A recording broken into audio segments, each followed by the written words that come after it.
बच्चे फॉर्म में गलती करके ला रहे हैं जो बहुत जल्दबाजी में फॉर्म को भर रहे हैं। क्या आधार कार्ड की जो डिटेल है ये एग्जैक्टली आपकी मार्कशीट से मिलती जुलती है या नहीं है? क्या हमारे को वो एग्जाम सेंटर नहीं मिल पाएंगे? ऐसा नहीं है। आप जेई के सेशन 2 का फॉर्म भी भरेंगे।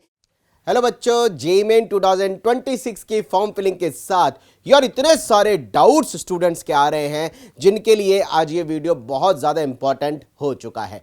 और साथ साथ ऐसे स्टूडेंट जो फॉर्म भर चुके हैं और अभी 27 नवंबर तक जितने स्टूडेंट फॉर्म भरेंगे उनके लिए वीडियो सबके लिए बहुत इंपॉर्टेंट है, क्योंकि जेईई मेन 2026 की फॉर्म फिलिंग की डेडलाइन जो है 27 नवंबर रखी गई है। उसके बावजूद भी इतनी बड़ी संख्या में ऐसे बच्चे फॉर्म में गलती करके ला रहे हैं जो बहुत जल्दबाजी में फॉर्म को भर रहे हैं। प्लीज इस वीडियो में आपको हम स्टेप बाय स्टेप पूरे फॉर्म को बहुत नट एंड शैल में समझाएंगे। जो गलतियां अभी तक स्टूडेंट के हमारे पास आ चुकी हैं, जिन्होंने फॉर्म भरने में कर दी हैं, उन गलती का भी जिक्र यहां पर आपको करने वाले हैं, क्योंकि अप्लाई करने की डेडलाइन बच्चों आप सभी के लिए 27 नवंबर तक रखी गई है। इसलिए मैं आपको बोलूंगा अगर लास्ट डेट 27 नवंबर तक है तो हमें कोई जल्दबाजी फॉर्म भरने में नहीं करनी है, क्योंकि लास्ट डेट क्या है बेटा 27 नवंबर। जेईई मेन की वेबसाइट पर अगर हम बात करें कि अभी तक आखिर कितने बच्चों ने रजिस्ट्रेशन कर लिया है, तो जेईई मेन की वेबसाइट पर एज ऑन डेट 2,25,000 बच्चे जेईई मेन के फॉर्म को अभी तक भर चुके हैं। यानी 2,50,000 बच्चा अभी तक 2,25,000 बच्चा अभी तक जेईई मेन के फॉर्म को भर चुका है। और जिस तरीके से फॉर्म फिलिंग का प्रोसेस चल रहा है उसमें ऐसा लगता है कि इस साल सारे रिकॉर्ड टूटने वाले हैं और 15 लाख के आसपास बच्चा जेईई मेन का फॉर्म मिनिममली भरेगा। बल्कि अगर मैं इसको बोलूं कि लास्ट ईयर ही 15 लाख बच्चों ने जेईई मेन के फॉर्म को भरा, इस बार वो संख्या बढ़ करके 15 लाख से करीबन 16 लाख के आसपास तक भी पहुंच सकती है। चलिए फटाफट बात करते हैं कैसे फॉर्म भरना है। जेईई मेन की वेबसाइट, जो कि मैं समझता हूं कि ये जो वेब पेज है आप सबके लिए काफी फेमिलियर सा अभी तक हो चुका होगा। जेईई मेन की वेबसाइट पर यहां पर न्यू रजिस्ट्रेशन का ऑप्शन है। इस नए रजिस्ट्रेशन के ऑप्शन पर जाकर ही आपको जेईई मेन के फॉर्म को भरना है। अगर किसी स्टूडेंट ने जेईई मेन का रजिस्ट्रेशन जो है ऑलरेडी किया हुआ है, यानी उसने पहली स्टेप भर ली, तो ये ऑलरेडी रजिस्टर्ड वाले कैबिन में ऑलरेडी रजिस्टर्ड वाले लॉगिन में जाकर के वो जेईई मेन के फॉर्म को भरेगा। पर हम में से बड़ी संख्या में ऐसे बच्चे हैं जिन्होंने जेईई मेन के फॉर्म को अब भरना है। तो सबसे पहले न्यू रजिस्ट्रेशन पे क्लिक करेंगे, सारे इंपॉर्टेंट इंस्ट्रक्शंस पढ़ेंगे। लेकिन उससे सबसे पहले इंपॉर्टेंट होता है, आज भी कई बच्चे हमसे पूछ रहे हैं कि जेईई मेन फॉर्म फिलिंग के लिए डॉक्यूमेंट्स की क्या क्या नीड है। सबसे पहले चाहिए आपके पास आइडेंटिटी टाइप में आपके पास आधार कार्ड हो, डिजी लॉकर हो, पैन कार्ड हो, पासपोर्ट हो। ये चारों ही आपको आईडी प्रूफ, आपके पास इन चारों में से कोई भी आईडी प्रूफ होना चाहिए, चाहे आधार कार्ड हो, डिजी लॉकर हो, पैन कार्ड हो, पासपोर्ट हो। आधार कार्ड मैक्सिममली बच्चों के पास होता है। कमेंट बॉक्स में लिखिएगा कि आपके पास आधार कार्ड है या नहीं है। क्या आधार कार्ड की जो डिटेल है ये एग्जैक्टली आपकी मार्कशीट से मिलती जुलती है या नहीं है? ध्यान से समझिए, अगर आधार कार्ड आपके पास है जिसमें आपका name, DOB date of birth, आपका फोटो की बात इस बार बोली गई है, ये आपके पास अकॉर्डिंग टू नेम और डेट ऑफ बर्थ दोनों 10th की मार्कशीट के अकॉर्डिंग होने चाहिए। तो आधार कार्ड से आप फॉर्म को जरूर भरें।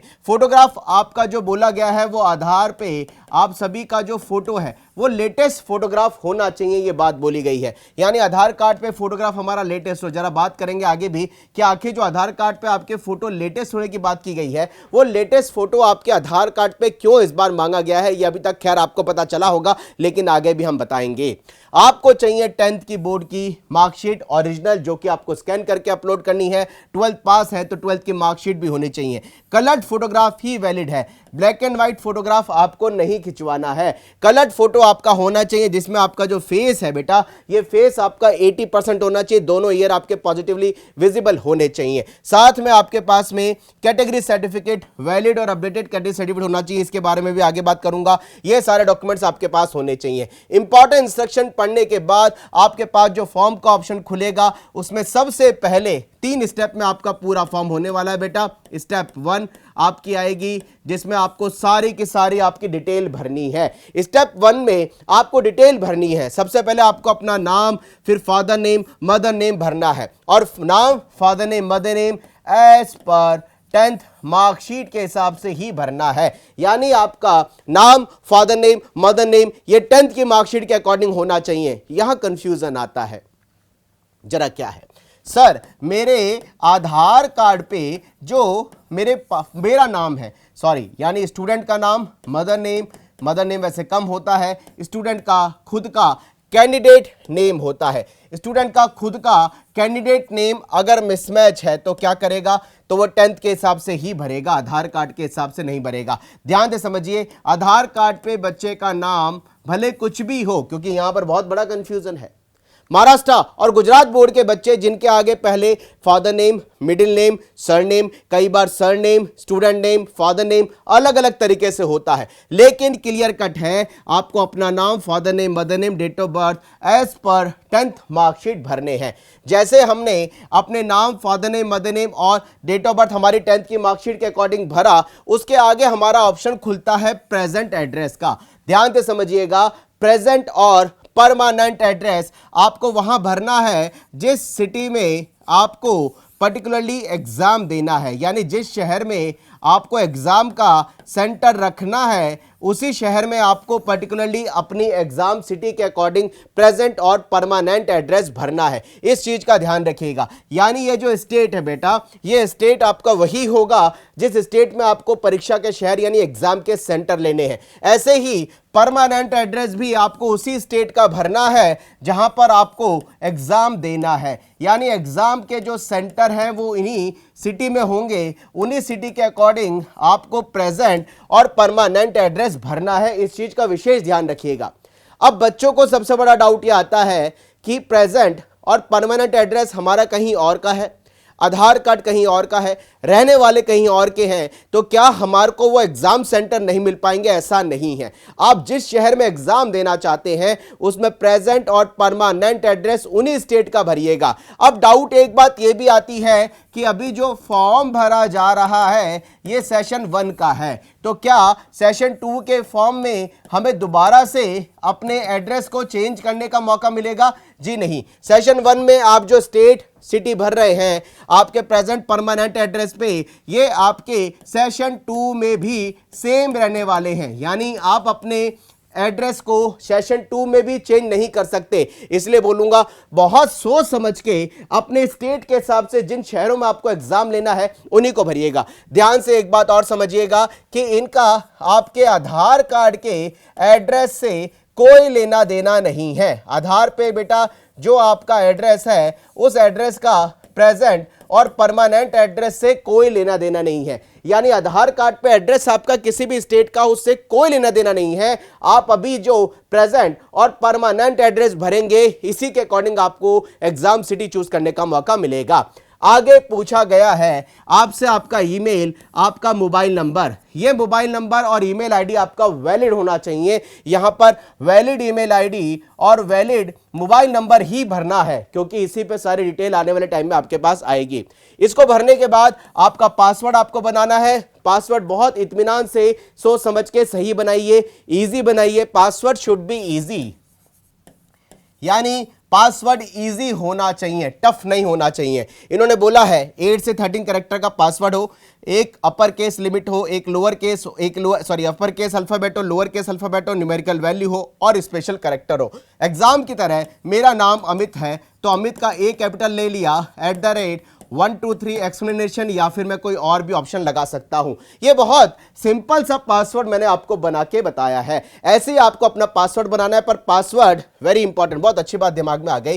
पासवर्ड डोंट बी शेयर, ये शेयर नहीं करना है। पासवर्ड हमें किसी से भी अपना शेयर नहीं करना है, क्योंकि जेई मेन का फॉर्म भरने के बाद जब आप जेई एडवांस के लिए रजिस्ट्रेशन करेंगे तो यही पासवर्ड और लॉगिन आईडी से आपका जेई मेन का फॉर्म भी भरा जाएगा। यानी इसी पासवर्ड और इसी लॉगिन आईडी से आपको जेई मेन का फॉर्म भरना है और उसके बाद जेई एडवांस का जो फॉर्म आप भरेंगे वो इसी लॉगिन आईडी और इसी पासवर्ड से आपको जेई एडवांस के फॉर्म को भरना है। इसलिए किससे भी शेयर मत करिए। आगे बढ़ने पर आपसे सारी डिटेल वापस से चेक कराई जाएगी। हमने नाम, father name, mother name, address, अपना पासवर्ड चेक कर लिया, सारी चीज़ें टिक कर दी जो भी हमारे से पूछी जा रही हैं कि ये वैलिड है। फिर हमने क्लिक किया OTP पे, इसके बाद हमारे पास हमारे रजिस्टर्ड मोबाइल नंबर पर एक OTP आएगा, हमने उसको क्लिक किया, आगे बढ़ गए और हमारा यूनिक रजिस्ट्रेशन नंबर जनरेट हो गया।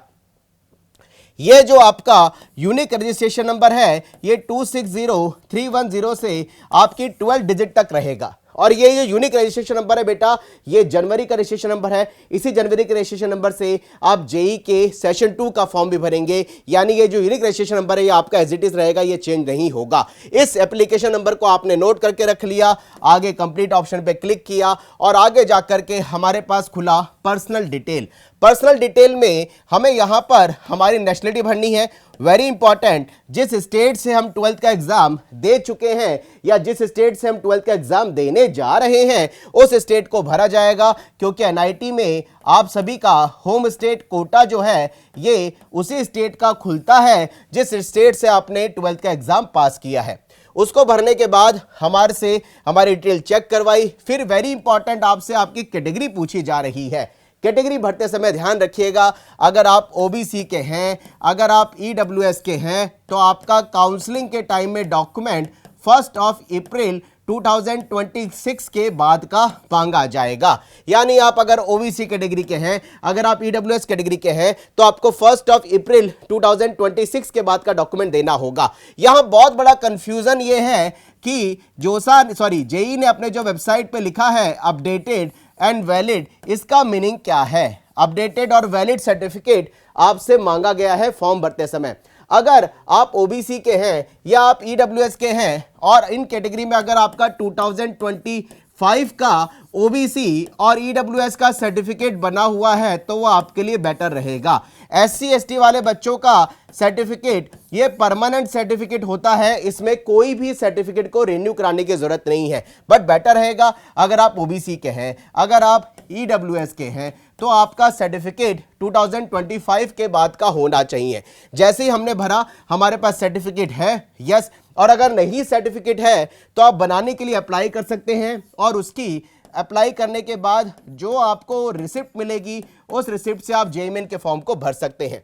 यहाँ डिटेल हमसे पूछी गई, हमने कैटेगरी सर्टिफिकेट का नंबर डाला, किस डेट का बना हुआ है, किस अथॉरिटी से हमारा सर्टिफिकेट बना हुआ है, उसकी डिटेल भरी। उसकी डिटेल भरने के बाद हम आगे गए, डायबिटिक ऑप्शन नो किया, कहाँ के रहने वाले हैं, पेरेंट्स की इनकम कितनी है, एग्जाम का जो प्रिपरेशन है हम भर सकते हैं, साथ में हमने कैप्चा पे क्लिक किया।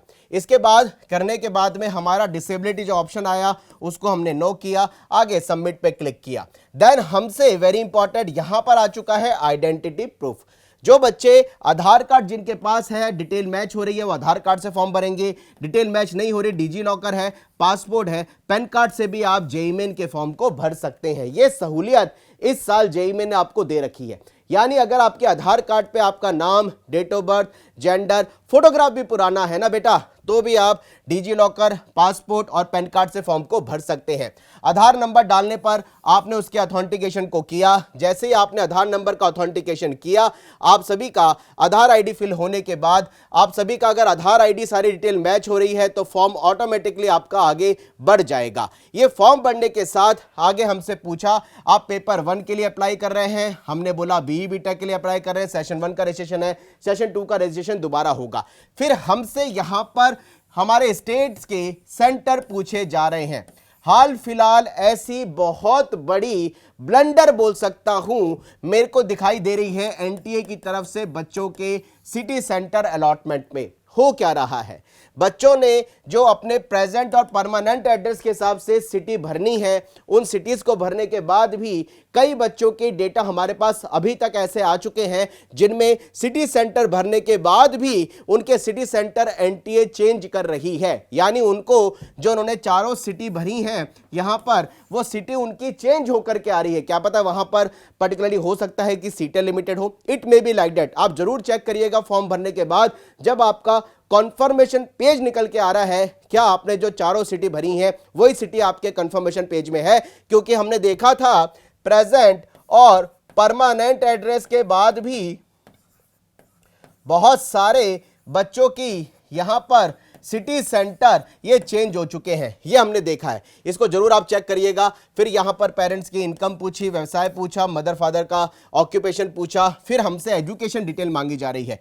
10th में हमने 10th की एजुकेशन डिटेल भरी, स्कूल का नाम भरा, स्कूल का एड्रेस भरा, सारी इस बोर्ड का नाम भरा। फिर हमसे 12th की डिटेल मांगी गई, 12th की डिटेल हमने भरी। इस साल एक चीज बच्चों को चैलेंजिंग दिखाई दे रही है। क्या आपने भी वो चैलेंज एक्सेप्ट किया? जो बच्चे 2026 के अंदर 12th बोर्ड का एग्जाम दे रहे हैं, उन बच्चों को 12th बोर्ड के एग्जाम के साथ यहां पर एक रजिस्ट्रेशन नंबर मांगा जा रहा है। यह रजिस्ट्रेशन नंबर बच्चों को भरना मैंडेटरी सा कर दिया है।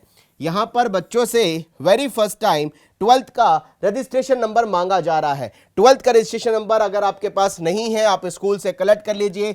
A/2/ समथिंग जो है ये CBSE बोर्ड का रजिस्ट्रेशन नंबर है। ऐसे ही एग्जाम्पल आपको दे रहा हूं, ये तो मैं ऐसे ही अगर आप किसी भी बोर्ड से बिलोंग करते हैं तो आपका जो बोर्ड का रजिस्ट्रेशन नंबर है वो आपको लेकर के भरना ही होगा। ये रजिस्ट्रेशन नंबर आपको स्कूल से मिल जाएगा। बहुत सारे बच्चे हमसे कांटेक्ट कर रहे हैं कि सर रजिस्ट्रेशन नंबर कैसे होगा। रजिस्ट्रेशन नंबर आपको स्कूल से मिल जाएगा, वहां से कलेक्ट कर सकते हैं।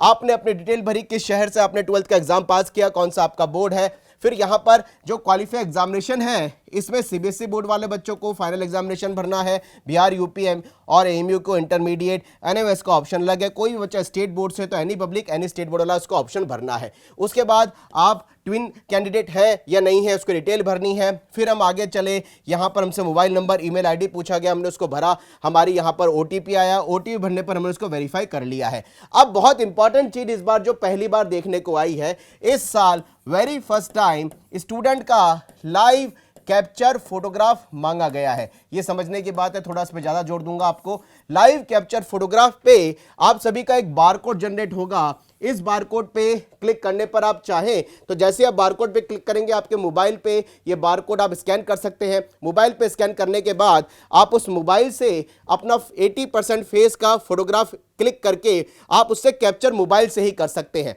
ये बारकोड आपको मोबाइल पे स्कैन करके जनरेट होगा। और इन्होंने यहां पर ये लिखा भी है कि आप सभी को 80% फेस वाला मोबाइल पे फोटो लगाना है जिसमें दोनों कान विजिबल हो। आप सभी को फोटोग्राफ लगाने के बाद, बारकोड के बाद आपके दोनों ईयर विजिबल होने चाहिए। फोटो में यह भी लिखा है। इसको स्कैन करने पर हमसे आप बोला गया है कि फोटोग्राफ 80% हो, बैकग्राउंड लाइट हो, और अपलोड फोटो पे क्लिक करने के बाद में हमारा फोटो यहां पर डिस्प्ले हो जाएगा। अगर आपका फोटोग्राफ आधार के फोटो से मैच नहीं हो रहा है, कई सारे बच्चे ऐसे सामने आ रहे हैं जिनका फोटो लेने के बाद, क्योंकि ये जो लाइव फोटो है ना बच्चों, ये आधार कार्ड से फोटो को फैच यानी मैच किया जा रहा है, आपको जो आइडेंटिफिकेशन है उसको मिलाया जा रहा है। अगर ये दोनों आइडेंटिफिकेशन, जो लाइव कैप्चर फोटो है और जो आधार का फोटो है, ये कई सारे बच्चों का बेटा मिस मैच आ रहा है, जो यहाँ लिखा भी है ये मैच नहीं हो रहा है, ये मिस मैच आ रहा है। ऐसे कई सारे बच्चे हमारे सामने आ चुके हैं जिनका फोटो जो है मिसमैच आ रहा है। उन्होंने बोला अगर मिसमैच है दोबारा फोटो ले लें, आधार कार्ड के फोटो को आप अपडेट करा लें। तीसरा ऑप्शन लिखा है कि आप चाहें तो अपने फोटो को अपडेट कराए बिना तीसरे ऑप्शन पे क्लिक करके फॉर्म में आगे बढ़ सकते हैं।